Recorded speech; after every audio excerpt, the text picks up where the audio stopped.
오늘 사순절 네 번째 주일입니다. 신종 코로나 바이러스 감염증으로 우리가 4주째 예배당에 모여서 함께 예배드리지 못하고 각 가정에서 온라인으로 예배를 드립니다. 그렇지만 예배당에서 드리는 예배와 똑같은 마음과 자세로 주일 예배를 드린다면 하나님께서 그곳에 임재하시고 우리의 예배를 받아 주실 줄로 믿습니다. 이제 우리 다 같이 자리에서 일어나셔서 주일 예배를 영과 진리로 하나님 앞에 드리겠습니다.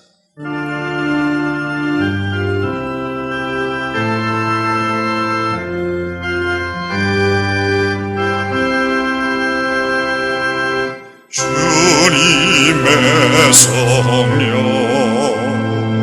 지금 이곳에 임하소서.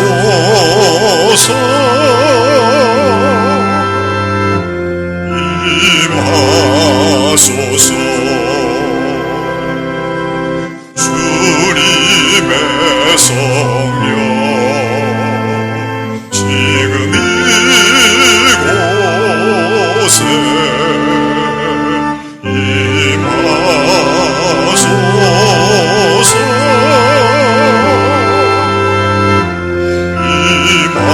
임하소서.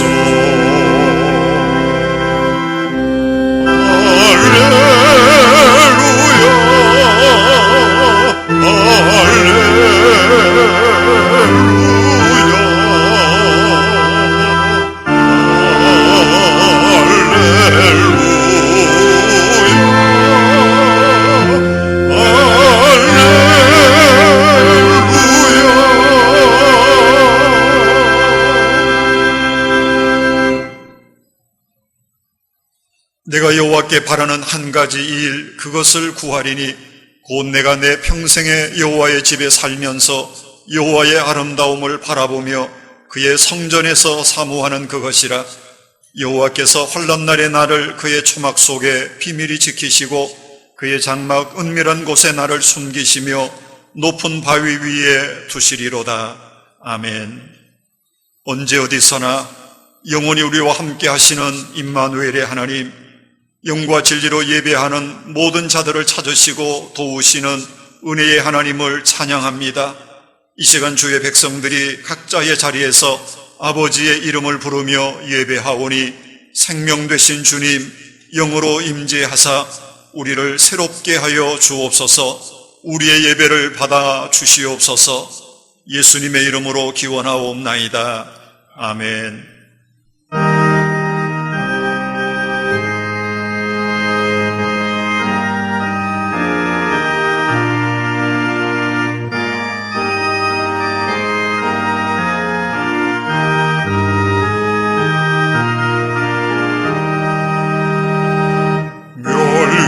보소서. 주 앞에 드리세. 저 천사 기쁜 노래가 온 땅에 퍼지네. 내 혼하게 여서 주 찬송하여라. 온 백성 죄를 속하신 만왕의 왕일세. 멸류관 보소서. 주 앞에 드리세. 그 손과 몸의 상처가 영광 중 빛나네. 하늘의 천사도 그 영광 보고서 고난의 신비 알고자 늘은 모하도다. 멸류관 보소서. 주 앞에 드리세. 온 세상 전쟁 위치고 참 평화오겠네. 주 보좌 앞에서 온 백성 엎드려 그 한량 없는 영광을 늘 찬송합니다.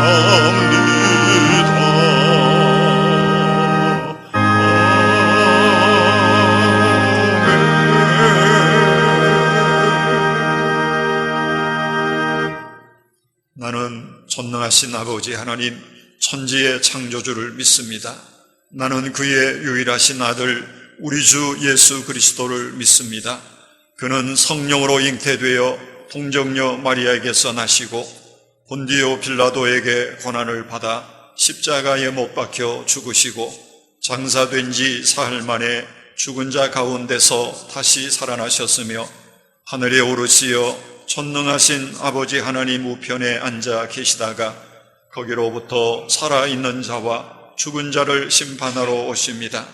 나는 성령을 믿으며 거룩한 공교회와 성도의 교제와 죄를 용서받는 것과 몸의 부활과 영생을 믿습니다. 아멘. 오라, 우리가 서로 변론하자. 너희의 죄가 수홍 같을지라도 눈과 같이 희어질 것이요 진홍같이 붉을지라도 양털같이 희게 되리라. 아멘. 하나님 앞에서 우리는 용서받아야 할 죄인들입니다. 주님께서 우리의 연약한 심령을 불쌍히 여기시고 정결케 하시기를 구하며 이제 침묵으로 조용히 참회 기도를 드립니다.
이제 우리에게 주시는 하나님의 용서의 말씀을 받겠습니다. 이날에 너희를 위하여 속죄하여 너희를 정결하게 하리니 너희의 모든 죄에서 너희가 여호와 앞에 정결하게 되리라. 아멘. 이제 우리 함께 자리에 앉으셔서 찬송가 150장 부르겠습니다.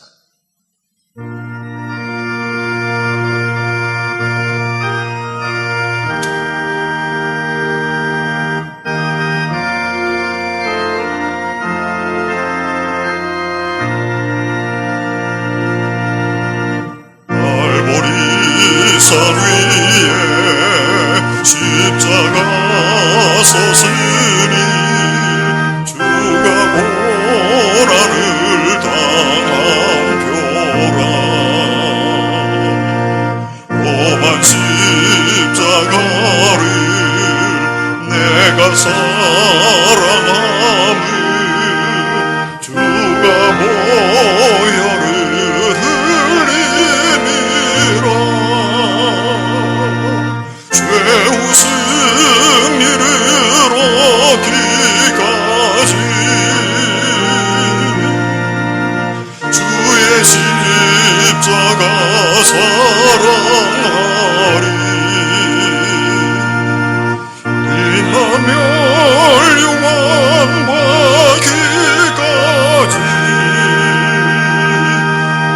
험한 십자가 붙들겠네. 멸시전대받은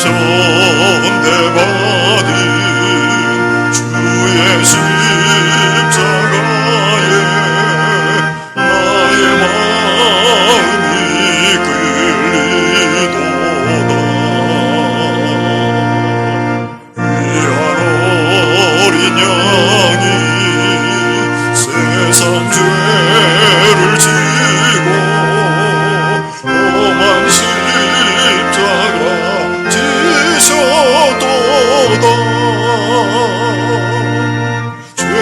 웃음 이르러기까지 주의 십자가 사랑하리 빛나며 유황받기까지 험한 십자가 붙들겠네 험한 십자가에 주가 흘린 피를 믿는 마음으로 바라보리 나를 용서하고 내 죄 사하시려 주가 흘리신 보혈이라 죄 웃음 이르러기까지 주의 십자가 사랑하리 빛나며 유황받기까지 험한 십자가 붙들겠네 주님 예비하신 나의 본향심에 나를 부르실 그날에는 영광 중에 계신 우리 주와 함께 내가 죽도록 충성하리 죄 웃음 이르러기까지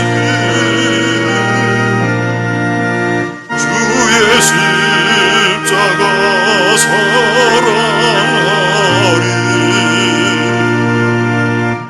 빛나며 유황받기까지 험한 십자가 붙들겠네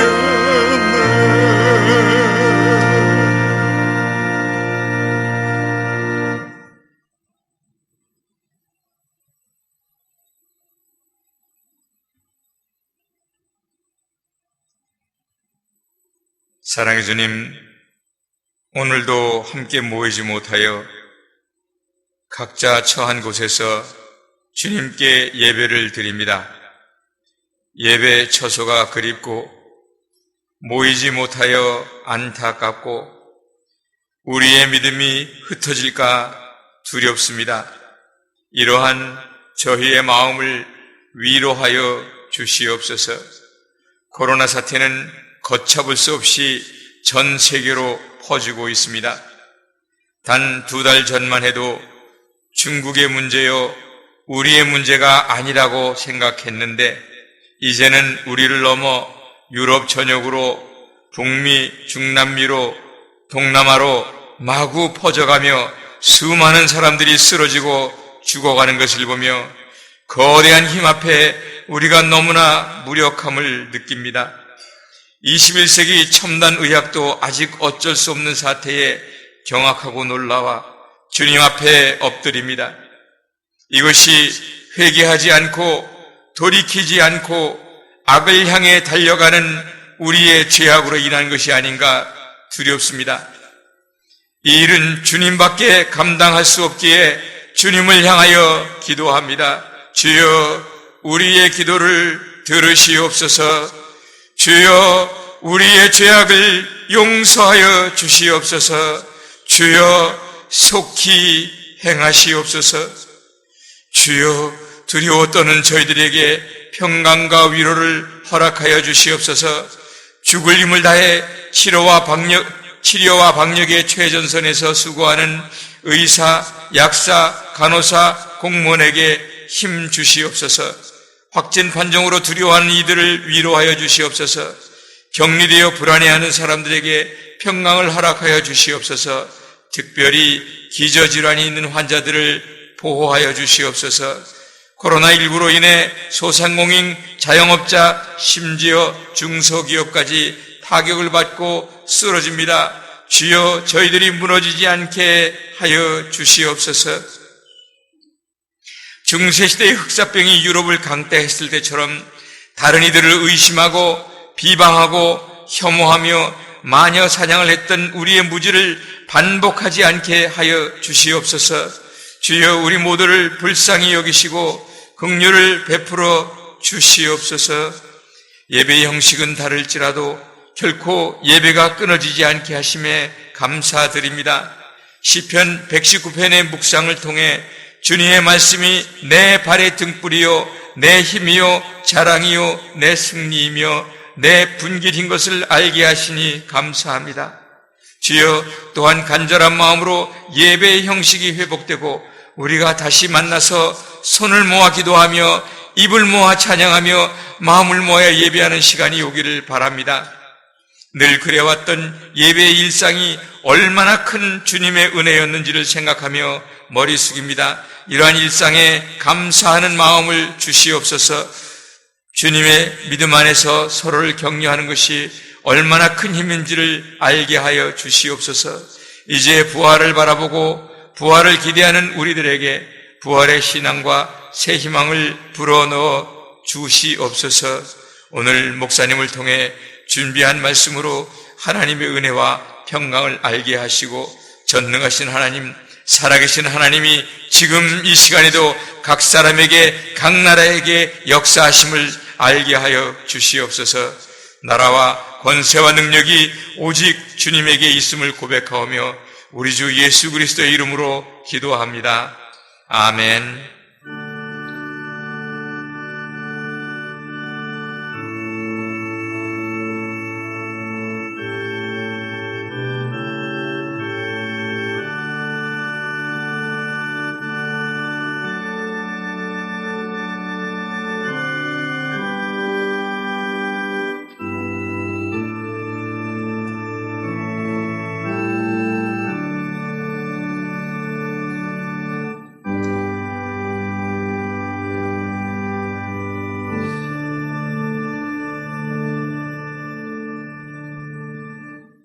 오늘 하나님의 말씀은 신약 성경 고린도전서 1장 18절부터 25절까지 하나님의 말씀을 봉독하겠습니다. 신약 성경 263쪽입니다. 십자가의 도가 멸망하는 자들에게는 미련한 것이요 구원을 받는 우리에게는 하나님의 능력이라. 기록된 바 내가 지혜 있는 자들의 지혜를 멸하고 총명한 자들의 총명을 폐하리라 하였으니 지혜 있는 자가 어디 있느냐, 선비가 어디 있느냐, 이 세대의 변론가가 어디 있느냐. 하나님께서 이 세상의 지혜를 미련하게 하신 것이 아니냐.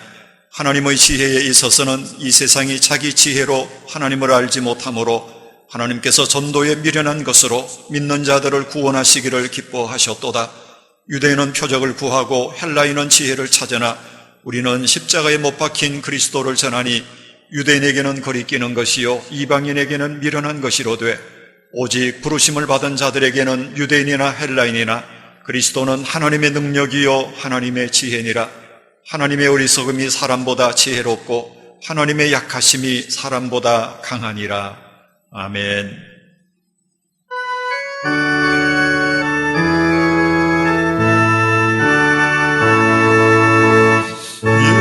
예수 우리 왕이여 이곳에 오소서. 오저로 주여 임하사 찬양을 받아주소서. 주님을 찬양하오니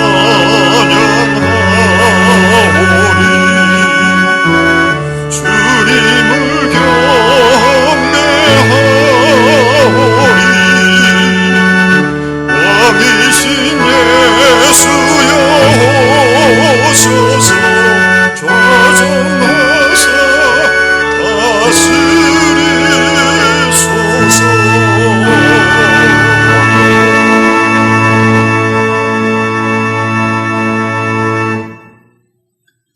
예배를 성전에 모여서 드리지 못함에 따라서 우리가 그동안 알지 못했던 그리고 잊고 지냈던 소중한 것들이 무엇인가 하는 것을 깨닫게 됩니다. 그리고 함께 모여서 예배한다고 하는 게 얼마나 귀한지, 또한 우리 곁에 있는 형제들이 얼마나 소중한지를 발견합니다.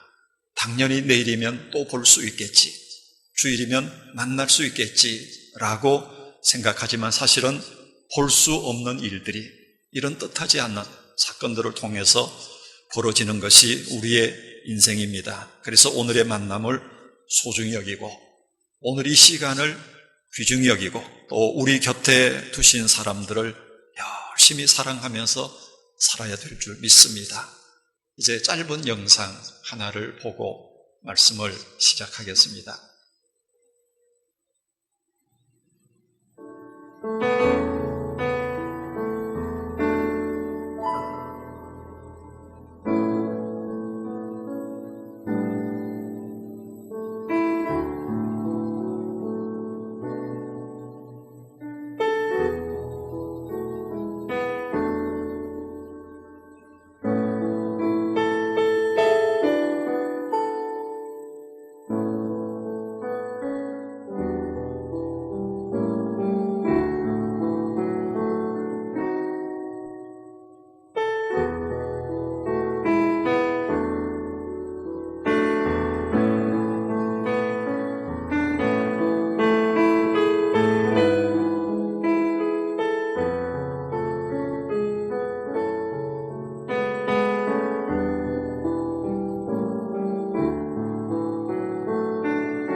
아멘.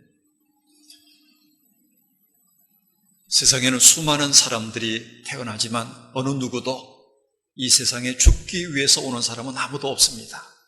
다 살려고 오는 거지요. 그러나 역사상 오직 한 분, 예수님만은 태어날 때 죽기로 작정하고 세상으로 오셨습니다. 마가복음 10장 45절에서 주님은 이렇게 말씀합니다. 나는 섬김을 받으려고 온 것이 아니라 섬기려고 왔고 많은 사람의 죗값을 치르기 위해서 내 생명을 내어주려고 왔다. 이렇게 말씀합니다. 예수님은 역사상 그 어떤 사람보다 위대한 선생님이셨습니다. 그러나 예수님은 결코 가르치기 위해서 세상에 오신 분은 아닙니다. 예수님은 역사상 그 어떤 의사보다도 더 많은 질병을 고치셨습니다. 하지만 예수님은 사람들의 병을 고치는 것을 위해서 치료를 목적으로 세상에 오신 분은 아니었습니다. 예수님은 역사상 그 어떤 사회사업가보다 더 많이 가난한 사람, 소외된 사람 돌보시고 그들을 위해서 많은 일을 하셨지만, 그러나 결코 예수님은 사회복지사업하기 위해서 오신 분은 아니었습니다. 예수님은 오직 우리의 모든 허물과 죄를 짊어지고 대신 죽으려고 오신 분입니다. 이런 의미에서 예수님은 어떤 사람들이 생각하는 것처럼 위대한 스승도 아니고 위대한 성인도 아니고 혹은 어떤 위대한 혁명가도 아니고 가난한 사람들을 돕던 사회사업가도 아니었다는 겁니다. 예수님은 온 세상 만민들의 죄를 대신 짊어지고 죽으려고 자원하러 오셨고, 그리고 기꺼이 자신의 몸으로 세상 모든 사람들의 죄값을 치르시고 하나님이 계획하신 구원을 이루신 그야말로 구세주, 세상을 구원하는 주가 되셨습니다. 그러므로 예수님의 생애에서 가장 중요한 것은 그의 가르침이 아닙니다. 그가 행하셨던 많은 선행이나 봉사나 기적도 아닙니다. 예수님의 생애에서 가장 중요한 것은 그분의 십자가입니다. 이 십자가를 모르고서는 예수님이 가르치셨던 그 모든 교훈들의 의미를 우리는 하나도 제대로 알지 못합니다. 십자가를 바로 깨닫지 않고서는 그분이 베푸신 긍휼과 사랑과 섬김의 온전한 의미도 우리는 알지 못합니다. 그러니 우리가 주님의 이 십자가를 바로 아는가, 이게 얼마나 중요한지 모릅니다. 오늘 본문에 보면 사도 바울은 이 예수님의 십자가를 두고 그 십자가를 이해하는 세 종류의 사람이 있다, 이렇게 우리에게 가르쳐 줍니다. 그 첫 번째가 유대인입니다. 유대인은 역사적으로 기적을 바라는 종교인들이었습니다. 구약에 약속된 메시아는 기적의 종으로 반드시 우리에게 나타날 것이다 라고 기대했던 사람들이 유대인들이었다는 겁니다. 그런 그들에게 십자가는 너무너무 허약한 겁니다. 십자가에 죽은 예수를 하나님의 아들로 메시아로 받아들인다고 하는 것은 이건 용납할 수 없는 신성모독이었던 겁니다. 그래서 십자가는 유대인들에게 걸림돌이었습니다. 예수님 만나기 전에 사울이라고 하는 이 청년이 예수 믿는 사람들을 그렇게 박해했던 핵심적인 이유도 바로 여기 있었던 거죠. 십자가에 달린 예수가 메시아라고 하는 것, 이게 용납이 안 됐던 겁니다. 이게 유대인들입니다.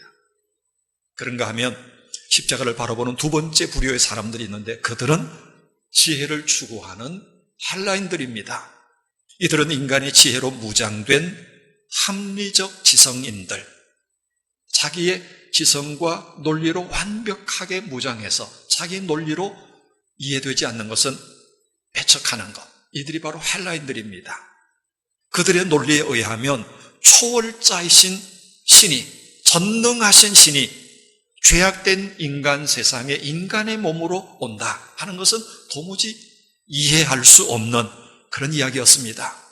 게다가 전능하신 하나님께서 자기가 만든 피조물을 위해서 대신 죽었다, 이건 말도 안 되는 해괴한 그런 논리였던 겁니다. 그래서 갈릴리 나사렛 시골 청년이 하나님의 아들 구세주다, 그 나사렛 청년 예수가 메시아다라고 하는 그 생각, 그건 그들에게 어리석기 짝이 없는 그런 논리였다는 겁니다.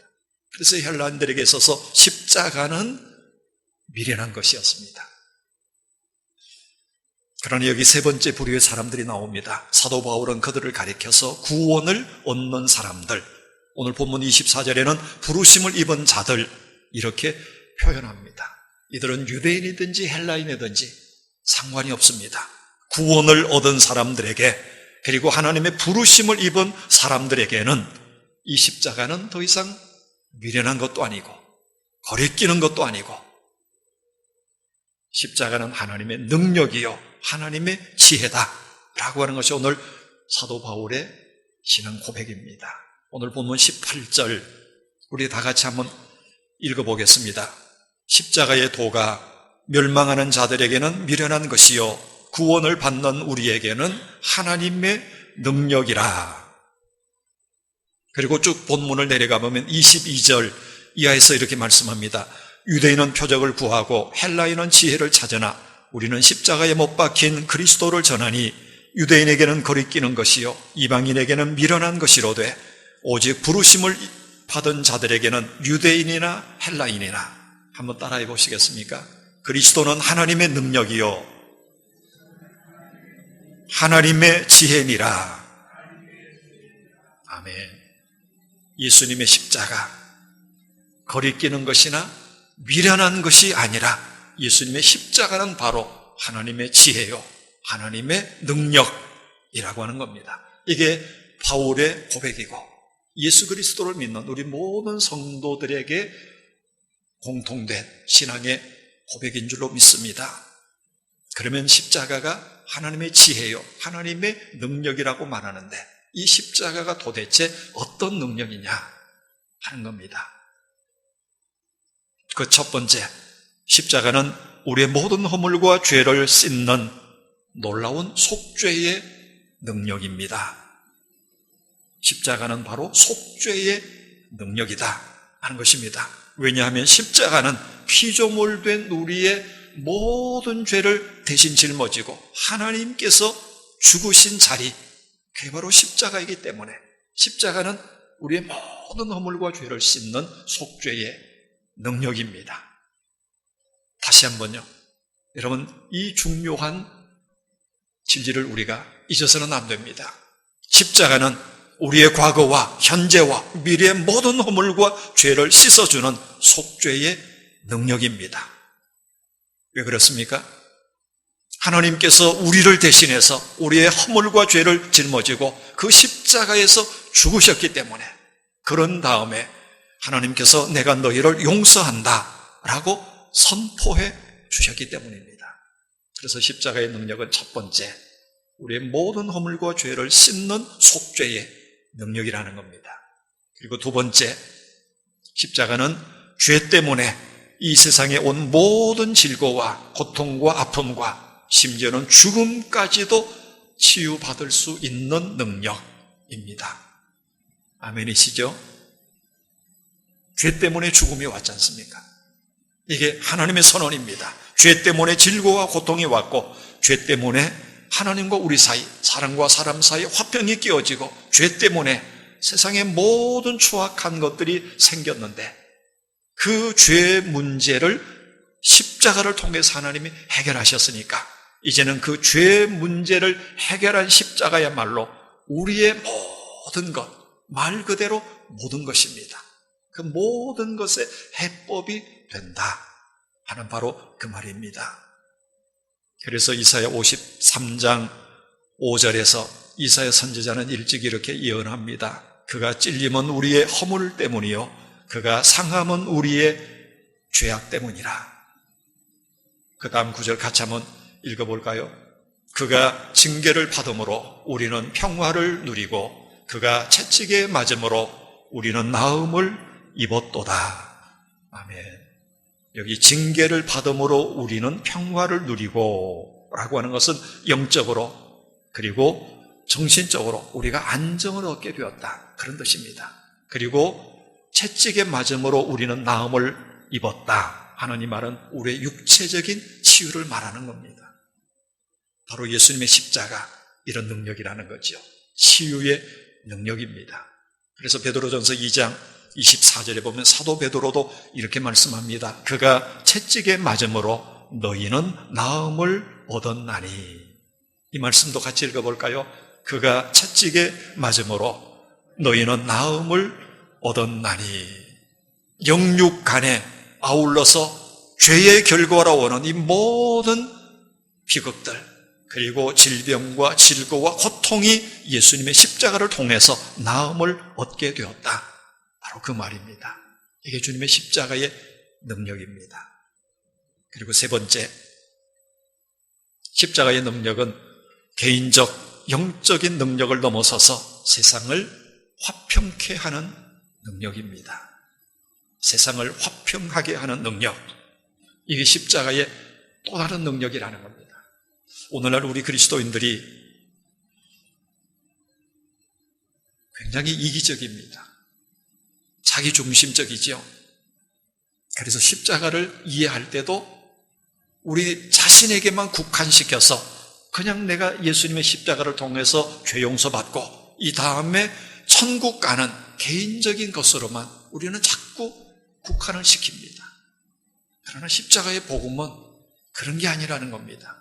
내 개인적인 능력으로 국한되고 끝나는 것이 아닙니다. 십자가는 내 개인의 영적인 축복을 넘어서서, 십자가는 내 개인의 육적인 축복을 넘어서서 나아가서는 세상을 화평하게 하고 세상을 아름답게 하는 하나님의 능력이라는 겁니다.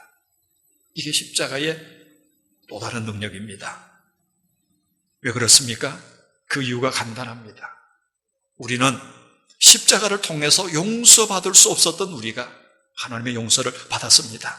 그러니까 우리도 이제는 용서할 수 없는 사람들을 십자가를 통해서 용서해야만 되는 사명을 받았고, 또한 용서할 수 있다는 하나님의 능력을 십자가를 통해서 얻게 되었다는 겁니다.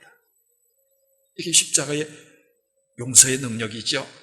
뿐만 아니라 우리는 하나님의 사랑을 받을 수 없는 존재들이었습니다. 그런데 십자가를 통해서 하나님과 원수되었던 우리가 하나님의 그 망극하신 사랑을 받게 됐습니다. 그러므로 이제는 그 십자가를 통해서 내가 용서할 수 없는 그 사람을 용서해야만 되는 사명을 얻게 되었고, 내가 용서할 수 없는 나의 원수들일지라도 그 십자가의 능력을 통해서 용서할 수 있는 힘을 얻게 되었다. 바로 그 말인 거지요. 그렇기 때문에 십자가는 우리에게 영적으로 육적으로 축복을 주는 것을 넘어서서 이제는 그 십자가가 세상을 향해 나가서 세상을 섬기고 그리고 다른 사람들을 봉사하고 다른 사람들을 사랑하고 용서해야만 되는 하나님의 명령이라고 하는 겁니다. 그러니까 예수님의 십자가를 믿고 내 한 사람 죄사함 받고 구원받고 천국 가는 것으로 국한시켜서는 안 된다는 겁니다. 십자가는 나 한 사람의 개인적이고 영적인 구원을 넘어서서 온 세상에 나를 통해서 하나님의 사랑과 평화를 선물하시려는 하나님의 놀라운 축복의 통로, 그게 바로 주님의 십자가라고 하는 것입니다. 중세 성자라고 일컬어지는 성 프란시스가 어느 날 고향에 있으면서 이런 일을 목격했습니다. 자기 집에 하인들이 많았는데 이 하인 중에 한 사람이 우물에서 물을 길어 오는데 그 물을 길어 올 때마다 이 하인은 큰 물통에 아주 자그마한 나무 토막을 하나 던져 넣더라는 겁니다. 그리고 물통을 어깨에 메고 지고 오더라는 거지요. 그 까닭이 궁금해서 프란시스가 하인에게 물었습니다. 그 나무 조각은 왜 물통에다 넣노? 그랬더니 하인이 이렇게 대답을 합니다. 물을 기를 때 나무 토막을 물통 안에 넣으면 짊어지고 오는 동안에 물이 출렁출렁 거리는데 그 작은 물결이 이 나무 토막에 부딪혀서 큰 물결로 나타나지 않고 그래서 물이 흘러 넘치지 않습니다. 그래서 물통에 물을 지고 올 때마다 반드시 이 나무 토막을 던져 넣습니다. 그 얘기를 듣는 순간에 이 프란시스가 마음의 영적인 감동을 받았습니다. 그리고 며칠 후에 친구에게 편지를 썼는데 그 편지에다가 이런 내용을 써서 보냈다는 겁니다. 우리는 얼마나 자주 흔들리는 마음의 물통을 가지고 살아가고 있는가? 두려움으로 흔들리는 마음, 고통으로 심하게 요동치는 마음, 절망으로 부서지는 마음, 이것은 마치 심하게 흔들리고 출렁거리는 물통과 같은 마음이 아니겠는가? 그러나 거기에 십자가라는 막대기를 던져보게 평안을 얻게 될 걸세. 아멘입니다. 여러분 마음의 평화를 선물하기 위해서 저와 여러분의 마음속에 하늘의 평화를 주시려고 죽으러 오신 예수 그리스도의 십자가 여러분의 가슴에 꼭 품으실 수 있기를 바랍니다. 살아가면서 세상 염려, 근심, 풍파가 여러분의 마음을 뒤흔들 때도 주님의 십자가를 꼭 붙드십시오. 우리의 마지막 숨을 몰아쉬는 그 순간까지도 매 순간 주님의 십자가 놓지 않아야 할 줄로 믿습니다. 주님께서 약속하셨지요. 요한복음에 보면 평안을 너에게 끼치노니 곧 나의 평안을 너희에게 주노라. 내가 너희에게 주는 것은 세상이 주는 것과 같지 아니하니라. 너희는 마음에 근심도 말고 두려워하지 말라. 요한복음 14장에 나오는 말씀입니다. 매 순간 우리가 주님의 십자가를 바라보고 그 십자가를 우러러 붙들 때 그 십자가가 우리를 붙잡아 주실 줄로 믿습니다. 이 레코드의 역사가 시작된 이래로 10,000장이 넘는 클래식 음반은 딱 2장밖에 없다고 합니다. 근데 그 2장에 다 같이 그 이름이 들어간 가수가 한 명 있습니다. 테너 가수 호세 카레라스라고 하는 스페인 가수입니다. 그런데 이 호세 카레라스가 아주 한창 자기 이름을 떨칠 때 그의 나이 불과 41살에 백혈병으로 쓰러집니다. 아직 세상을 하직하기에는 너무너무 이른 나이에 정말 원통하기 짝이 없는 나이에 백혈병으로 쓰러집니다. 오페라 라보엠 주인공을 맡아서 열정적으로 연습하다가 쓰러져서 병원에 갔는데 바로 몇 달 후에는 당신이 살 수 없습니다 라는 죽음의 선고를 받게 된 거지요. 그 선고를 듣고 호세 카리라스는 돌아와서 처절한 절망의 자리에서 엎드려 통곡합니다. 그렇게 절망하고 통곡하다가 마침내 그는 주님의 십자가를 붙듭니다. 그리고 하나님 앞에 엎드려 간절하게 기도하기 시작합니다. 하나님, 저의 생명을 다시 한번 연장해 주신다면 저의 남은 평생 오직 주님 위해서 충성하겠습니다. 그렇게 하나님 앞에 기도하고 그때부터 병원 치료를 받기 시작합니다.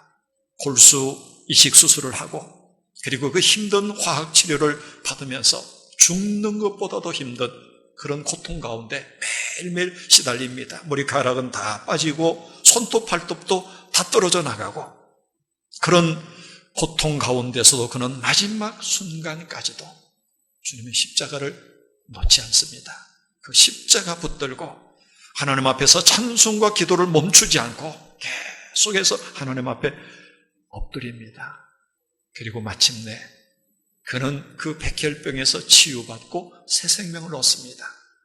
그런데 새 생명을 얻은 것으로 끝나지 않고 나가서 그는 새로운 사명까지도 받게 됩니다. 그 새 사명을 발견하고 그는 자기의 전 재산을 처분해서 바르셀로나의 호세 카레라스 백혈병 재단을 설립합니다. 그리고 그 이후에 전 세계를 다니면서 공연하고 공연 수익금의 대부분을 그 재단에 보냅니다. 자기와 같이 백혈병을 앓는 사람들을 도우기 위해서 그 재단을 자기의 수익금으로 운영을 한 거지요. 그 후에 카레라스는 이런 글을 썼습니다. 때로는 질병도 은혜가 될 때가 있습니다. 나는 백혈병과 싸움을 통하여 나 자신을 넘어서서 남을 바라보는 사람이 되었습니다. 이제 나는 단순히 노래만 부르는 사람이 아니라 하나님을 증거하고 절망에 빠진 사람들에게 소망을 주는 인생을 살기 원합니다. 사실 우리가 나면서부터 우리의 본성은 다 이기적입니다. 죄로 우리가 오염된 사람들이기 때문에 모든 사람들은 자기중심적입니다. 여러분, 얼마나 우리가 이기적이고 자기중심적인지 아십니까? 말기암으로 죽어가는 그 환자의 신음소리를 옆에서 들으면서도 나는 내가 감기 걸린 것이 더 고통스럽고 내 무릎에 관절염이 더 참기 힘들다고 하는 것을 느끼는 것, 이게 우리의 본성이라는 겁니다. 지금 코로나19로 인해서 전 세계 사람들이 수많이 오염이 되고 감염이 되고 그리고 고통을 당하고 죽어가는데, 그렇게 고통당하는 사람이 헤아릴 수 없이 많은데도 불구하고 내 몸 조금 불편한 것, 내 형편 좀 어려운 것, 이게 더 힘들다고 불평하고 사는 것, 이게 우리라는 겁니다. 이렇게 이기적이고 자기중심적인 그런 사람들입니다. 그런데 이토록 이기적이고 자기중심적인 우리가 예수님의 십자가를 바라보고 그 십자가를 묵상하는 순간에 나도 모르게 조금씩 우리가 달라져 갑니다. 나를 대신해서 죽으신 주님, 그리고 십자가에서 죽어가시면서도 자기를 죽이는 사람들을 증오하지 않고, 아버지, 저들의 죄를 용서해 주십시오. 저들이 하는 것을 알지 못합니다 라고 용서를 비는 기도를 드리시는 그 십자가의 주님을 묵상하면 자신을 넘어서서 남을 돌아볼 수 있는 마음의 여유를 우리가 가지게 되더라는 거지요. 그렇게 죽어가신 예수님의 용서 앞에서 우리는 진정한 용서가 무엇인지, 나 같은 죄인도 사랑하신 그 주님의 십자가의 사랑을 통해서 참된 사랑이 무엇인지 우리는 배우기 시작한다는 겁니다. 그래서 우리가 계속해서 주님의 십자가 바라보고 십자가를 놓치지 않아야 되는 거죠. 여러분, 사순절 이제 4번째 주일을 시작합니다. 남아있는 사순절 3주간 동안 우리가 뭘 묵상해야 되겠습니까? 주님의 십자가, 나를 위해서 죽으신 그 주님의 십자가를 묵상하고 그 십자가의 능력으로 우리의 모든 과거와 현재와 미래의 허물과 죄를 다 씻음받고 온전히 죄책감으로부터 그리고 죄의식으로부터도 자유함을 얻는 그런 축복의 시간들 될 수 있기를 원합니다. 이런 영적인 축복뿐만 아니라 주님께서 당하신 그 고난을 통해서 십자가에서 베푸시는 치유의 능력이 우리의 영혼과 우리의 마음과 우리의 육체 가운데도 나타나는, 그래서 우리의 병든 몸과 마음이 치료되는 그런 은혜가 있기를 원합니다. 그러나 여기서 끝나서도 안 됩니다. 내 개인적인 영적인 육적인 축복으로만 멈추지 아니하고 남은 3주간 동안 주님의 십자가를 묵상하는 동안에 용서받을 수 없었던 나를 용서하신 그 주님을 묵상하면서 이제 나도 그동안에 용서하지 못했던 사람들 찾아가서 용서해 줘야 하고, 사랑받을 수 없는 나를 사랑하신 그 주님의 십자가를 묵상하면서 그동안에 도저히 저 사람만은 사랑하지 못하겠다 생각되는 그 사람도 찾아가서 사랑을 실천할 수 있는 그런 성숙한 하나님의 자녀들로 변화될 수 있기를 원합니다. 정녕 우리가 그렇게 된다면 정말 삶아 떨어지는 이 사회, 살벌한 이 사회가 화평하게 되고 우리를 통해서 하나님이 기뻐하시는 아름다운 세상으로 바뀌어지지 않겠습니까? 이런 십자가의 능력을 우리 자신이 체험하고 우리를 통해서 세상으로 흘러갈 수 있는 그런 축복의 한 주간 될 수 있기를 소원합니다. 우리 함께 기도하겠습니다. 오늘 말씀을 우리가 묵상하며 십자가를 통하여 주시는 하나님의 속죄의 능력, 치유의 능력을 이 사순절 기간에 영육간에 누리게 하여 주옵소서. 세상에 나아가 십자가 복음의 정신으로 용서하고 사랑을 실천함으로 이 세상을 아름답게 만드는 주님의 백성 되게 하옵소서. 함께 기도하겠습니다. 그것이 우리를 불러주셨습니다. 예배를 주시고 주의 말씀 묵상하여 주시고 감사합니다.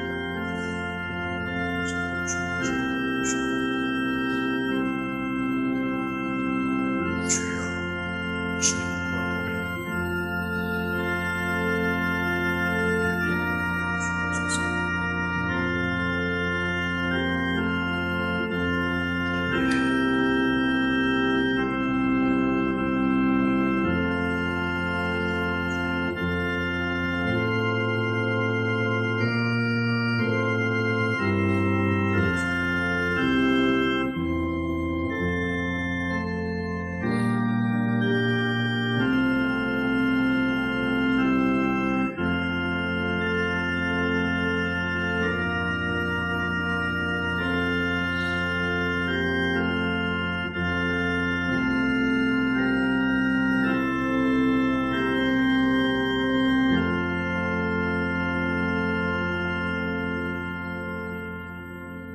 날 위하여 기꺼이 죽으신 우리 주님, 주님의 그 십자가의 사랑 온전히 깨달을 수 있도록 우리를 도와주시옵소서.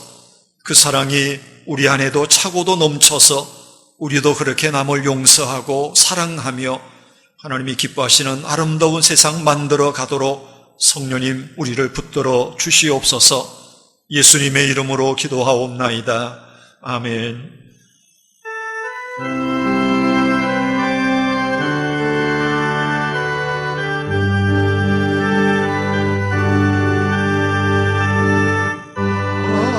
하나님께로 더 가까이 갑니다.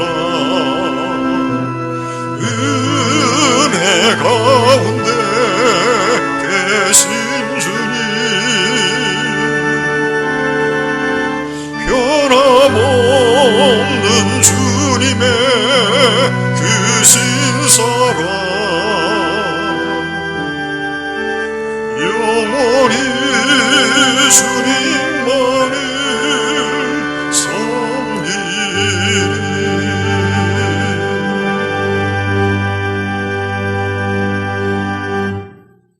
이제 우리가 준비한 예물을 하나님 앞에 봉헌하겠습니다. 이제 가정에서 온라인으로 예배드리는 우리 교우들께서도 함께 이 헌금에 참여해 주셔서 온라인으로 헌금을 하시든지 아니면 가족들이 헌금을 드리고 봉투에 담아 구별해서 보관했다가 주중에 사무실에 오셔서 내시든지 아니면 공예배로 모일 때 교회에서 봉헌해 주시기를 바랍니다.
다 같이 자리에서 일어나셔서 봉헌 찬송하겠습니다.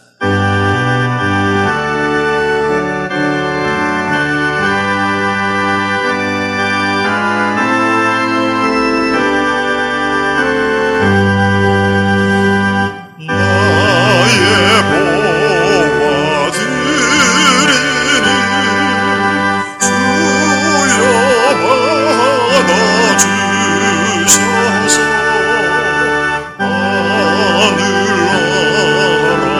하늘나라 위하여 주 뜻대로 쓰소서.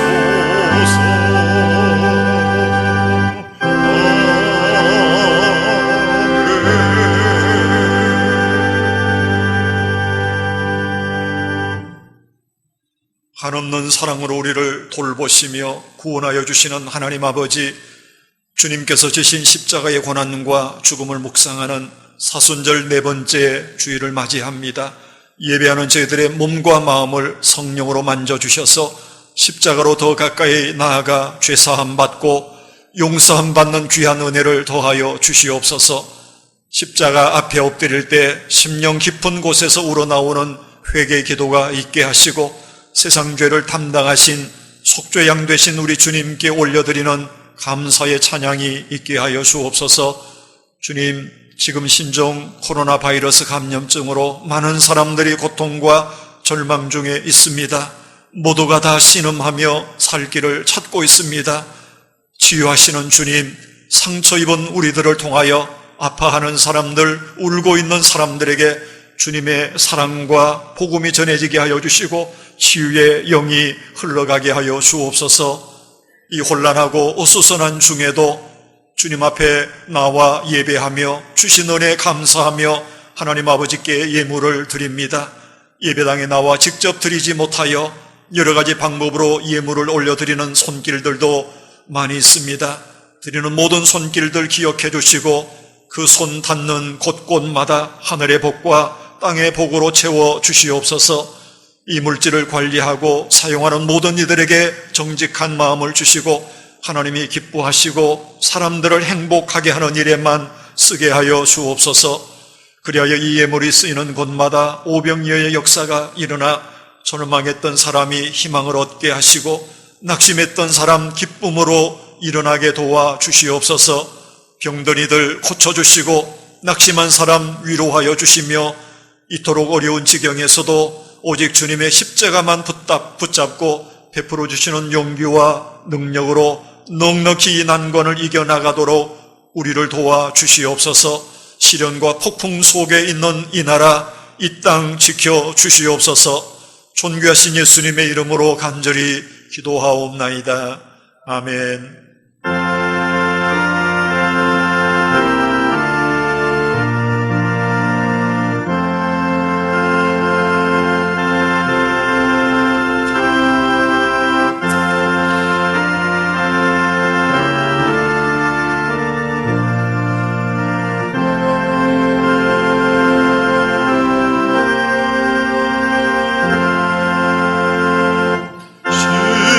십자가로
예수 그리스도의 은혜와 하나님 아버지의 만극하신 사랑과 성령님의 감화 감동 교제케 하심이 주님의 십자가를 의지하여 어느 곳에 있든지 하나님의 은총 안에서 예배하는 주의 백성들 한 분 한 분, 그리고 그 가정들, 그리고 삶의 터전들 위에 지금부터 영원까지 함께 계시기를 간절히 축원하옵나이다. 아멘.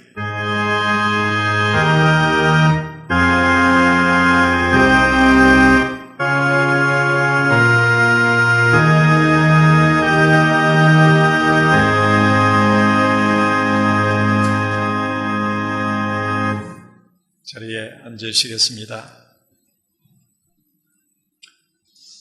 가정에서 가족들과 함께 예배 드리시니까 가족들 서로 한번 반갑게 안아주시고 그렇게 축복해 주십시오. 공예배에 대한 안내입니다. 바이러스 감염증을 확산을 차단해야 되고 또 이제는 종식을 시켜야만 되는 것이 우리 모두의 책임입니다. 그래서 정부에서 사회적 거리 두기를 강력하게 권고하고 있고 또 시행을 하고 있습니다. 학교도 4월 6일로 개학을 또 연기하고 정부에서는 교회 모임도 가급적이면 이때까지는 좀 자제해 주기를 그렇게 요청을 하고 있습니다.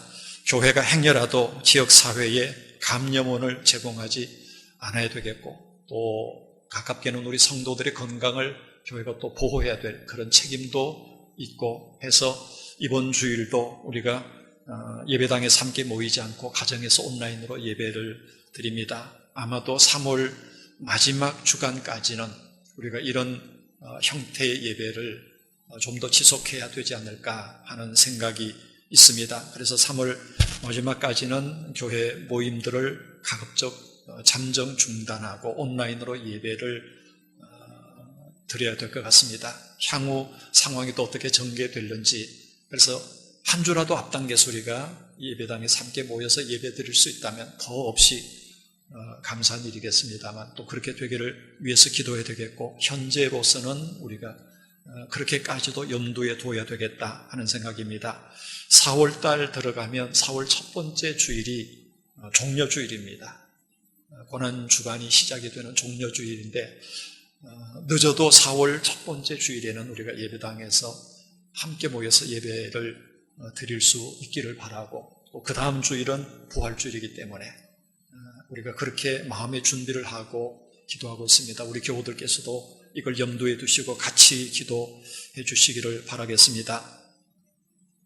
우리가 예배당에서 예배를 모이지 못한다고 해도 예배는 절대로 중단되는 게 아닌 가정에서 온라인이라고 하는 다른 형태로 예배는 계속이 됩니다. 그러니까 어떤 경우에도 여러분 주일 예배만큼은 포기하거나 중단하지 않으시기를 바라고 각 가정과 처소에서 주일을 지켜서 정성껏 예배해 주시기를 바랍니다. 주일 예배 시간도 음수해 주시고 또 자리도 예배 분위기가 되도록 그렇게 정돈을 해 주시고 복장도 집에서지만 교회 와서 하나님을 예배하는 그런 복장으로 단정하게 하고 그리고 온 가족들이 함께 모여서 예배 드리는 한 시간만큼은 딴 데 주의가 산만히 분산되지 않도록 예배만 집중해서 그렇게 주일 예배를 온라인으로 가정에서 드리시면 하나님이 기뻐하시는 예배가 될 줄로 압니다. 가정에서 예배 드리시는 분들이 헌금 때문에 아마 좀 어려움을 느끼시는 분들이 계실는지도 모르겠습니다. 온라인으로 헌금을 하시면 간편하게 교회 재정부에서 헌금을 정리할 수가 있습니다.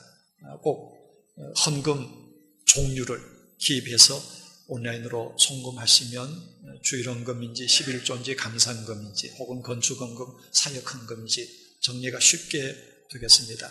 그렇게 해주시면 감사하겠고 혹 그렇게 하기 어려우신 분들은 이제 가족들이 함께 헌금을 하고 이걸 봉투에 모아서 주중에 사무실이나 아니면 주일에 예배 때 오셔서 그렇게 봉헌을 해주시는 방법이 있습니다. 모든 교회들이 그렇겠습니다만 교회는 성도들의 헌금으로 교회가 운영이 되고 여러 가지 사역들을 해나가는데 벌써 오늘로서 4번째 우리가 예배당에서 함께 모이지 못해서 교회들마다 이런 재정적인 어려움 또 사역의 어려움들에 많이 부딪혀 있습니다.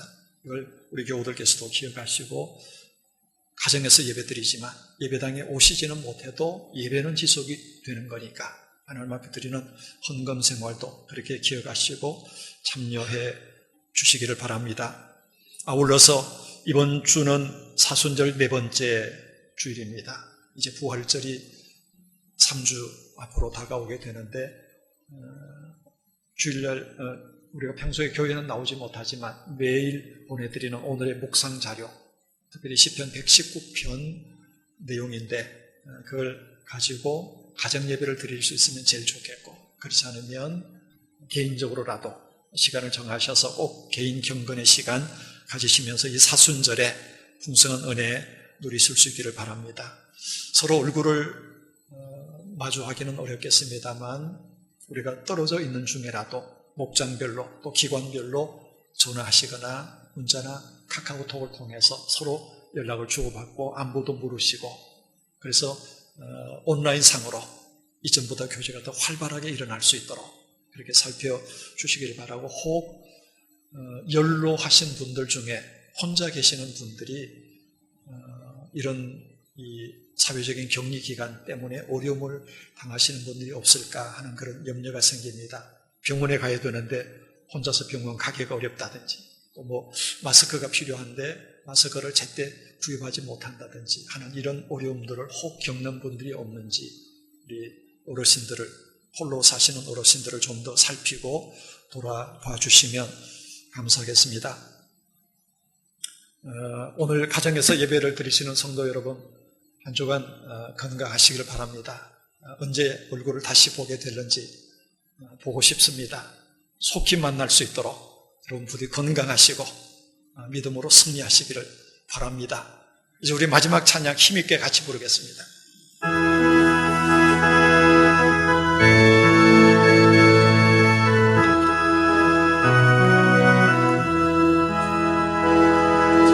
나의 등 뒤에서 나를 도우시는 주, 나의 인생 길에서 지치고 고나여 매일 저